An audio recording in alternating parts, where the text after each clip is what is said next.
இன்றைய இளம் பெண்கள் ஃபேஸ்புக், இன்ஸ்டா, யூடியூப்களில் விதவிதமாக வீடியோக்கள் போட்டு பிரபலம் அடைகின்றனர். அதை வைத்து ஃபாலோவர்களை சம்பாதித்து பணமும் பார்க்கின்றனர். இதில் சிலர் வரம்புகளை மீறி வீடியோக்கள் போடுபவர்களும் உண்டு. அப்படிப்பட்டவர்களில் இலக்கியாவும் ஒருவர். அவர் தற்கொலை முயற்சி செய்தாரா? அதற்கான காரணம் என்ன என்பதை இந்த செய்தியில் விரிவாக பார்க்கலாம். 6 வருடம் தன்னுடன் இருந்த ஸ்டென்ட் மாஸ்டர் ஏமாற்றி விட்டதாக கூறி மது போதையில் பிரபல டிக்டாக் செயலி மூலம் புகழ்பெற்ற இலக்கியா அதிக அளவில் சத்து மாத்திரைகளை சாப்பிட்டு தற்கொலை முயற்சி செய்திருக்கிறார். இந்த சம்பவம் அவரது ரசிகர்கள் மத்தியில் பெரும் பரபரப்பை ஏற்படுத்தி இருக்கிறது. டிக்டாக் செயலி மூலம் இளைஞர்கள் முதல் வயதானவர்கள் என லட்சக்கணக்கான ரசிகர்களை தன்வசப்படுத்தியவர்தான் இலக்கியா. இவர் தனது ஆபாச நடனம் மூலம் பிரபலமானார். டிக்டாக் செயலியை மத்திய அரசு தடை செய்தது. அதன் பிறகு இப்போது யூடியூப் மற்றும் இன்ஸ்டாகிராம் பக்கம் திசை திரும்பிய இலக்கியா தனது வீடியோக்களை போட்டு வருகிறார். அந்த வகையில் இப்போது இலக்கியாவை 16 லட்சம் பேர் ஃபாலோவர்கள் இன்று வரை பின்தொடர்ந்து வருகின்றனர். இலக்கியாவிற்கு அதிக ரசிகர்கள் இருந்த காரணத்தினால் அவர் ஜாம்பி என்ற திரைப்படத்தில் நடித்திருந்தார். ஆனால் அந்த படம் சரியாக ஓடவில்லை என்று சொல்லப்படுகிறது. அப்படி இருந்த போதிலும் இலக்கியா தனது ரசிகர்களுக்காக இன்ஸ்டா பக்கத்தில் மாசாணி சினிமா பாடல்களுக்கு நடனமாடி வீடியோ பதிவு செய்து வருகிறார். சினிமாவில் வாய்ப்புகள் அதிக அளவில் இலக்கியாவிற்கு வந்ததால் இப்போது பூந்தமல்லி அடுத்த காட்டுப்பாக்கத்தில் வசித்து வருகிறார். இந்த நிலையில் இலக்கியா ஜூலை 24ஆம் தேதி முன்தினம் தனது இன்ஸ்டா பக்கத்தில் ஸ்டேட்டஸ் ஒன்று வைத்தார். அதில் என்னுடைய சாவுக்கு ஸ்டென்ட் மாஸ்டர் திலீப் சுப்ராயன் மட்டும்தான் காரணம் என்று தெரிவித்திருந்தார். அதோடு என்னை நம்ப வைத்து கழுத்தை அறுத்து விட்டார் திலீப் சுப்ராயன். அது மட்டுமா, நான் தாலி கட்டாம 6 வருஷமா அவன் கூட இருந்தேன். அப்போதுதான் நிறைய பொண்ணுங்க கூட அவருக்கு பழக்கம் இருந்ததையே தெரிந்து கொண்டேன். அதை பற்றி அவரிடம் கேட்டதற்கு என்ன கடுமையாக தாக்கி இருப்பதாகவும் தெரிவித்திருக்கிறார். நானும் அதையெல்லாம் பொறுத்து பார்த்தேன். என்னால் முடியவில்லை. இதற்கு பின்பு நான் ஸ்டேட்டஸ் போட்ட காரணத்தினால் சரமாரியாக என்னை தாக்கியுள்ளார். எனக்கு ஏதாவது ஒன்று ஆனாலும் கூட இவர் மட்டும்தான் பொறுப்பு. இதற்கு பின்பு வாழ்வதற்கு ஒன்றுமே இல்லை என்றும் நான் இறந்தால்தான் எல்லோரும் நன்றாக இருப்பார்கள் என்று பதிவு செய்து 15 மாத்திரைகள் புகைப்படத்தை வலைதளத்தில் பதிவு செய்திருக்கிறார். இதை பார்த்த அவரது தீவிர ரசிகர்கள் மற்றும் உறவினர்கள் இலக்கியாவிற்கு தொலைபேசியில் தொடர்பு கொண்டு இருக்கின்றார்கள்.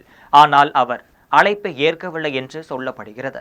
அதைத் தொடர்ந்து உடனே அவரது வீட்டிற்கு வந்து பார்த்தபோது அதிக அளவில் மாத்திரைகள் சாப்பிட்டு மயக்க நிலையில் கிடந்துள்ளார் இலக்கியா. அவரை மீட்டு பூந்தமல்லியில் உள்ள அரசு மருத்துவமனையில் சிகிச்சைக்காக அனுமதித்தனர். இதனைத் தொடர்ந்து மருத்துவர்கள் இலக்கியாவிற்கு சிகிச்சை அளித்தனர். அப்போது இலக்கியா உடற்பயிற்சிக்காக வழங்கப்படும் ஊட்டச்சத்து மாத்திரைகளை அதிக அளவில் உட்கொண்டு தற்கொலைக்கு முயன்றது தெரிய வந்திருக்கிறது.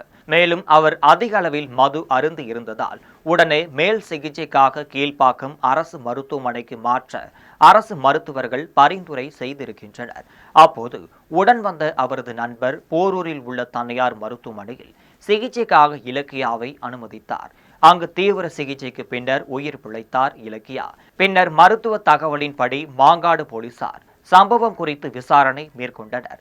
அப்போது டிக்டாக் பிரபலம் இலக்கியா தனது ஆண் நண்பரான ஸ்டென்ட் மாஸ்டர் திருமணம் செய்து கொள்வதாக கூறி 6 ஆண்டுகள் பழகி வந்துள்ளார். ஆனால் இலக்கியா சினிமா படம்பிடிப்பு காரணமாக அடிக்கடி துபாய், மலேசியா, சிங்கப்பூர் சென்ற நேரத்தில் அவரது ஆண் நண்பர் பல பெண்களுடன் பழகி வந்ததாக கூறப்படுகிறது.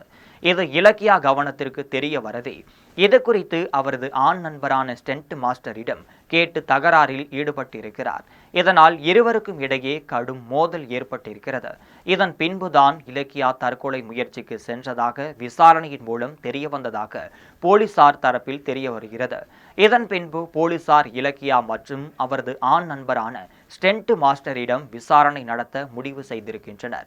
டிக்டாக் பிரபல இலக்கியா தற்கொலை முயற்சிக்கு முன் ஸ்டென்ட் மாஸ்டர் திலீப் சுப்ராயன் தன்னை ஏமாற்றி விட்டதாகவும் எனக்கு ஏதாவது ஆனதுனா அதற்கு நீ மட்டும்தான் பொறுப்பு என்று இன்ஸ்டா பக்கத்தில் ஸ்டேட்டஸ் வைத்திருந்தார். இதற்கு ஸ்டென்ட் மாஸ்டர் திலீப் சுப்ராயன் அளித்த விளக்கத்தில் இலக்கியா மருத்துவமனையில் அனுமதிக்கப்பட்டதற்கும் எனக்கும் எந்த சம்பந்தமும் இல்லை என்று கூறியிருக்கிறார். என் மீதான காழ்ப்புணர்ச்சியில் இதை யாரோ ஒருவர் செய்திருக்கிறார் என்றும் இந்த விவகாரத்தை சட்டப்படி சந்திப்பேன் என்றும் தெரிவித்திருந்தார். நான் வேட்டு விபத்து பாதிப்பிலிருந்தே இன்னும் மீளவில்லை என்றும் தெரிவித்துள்ளார்.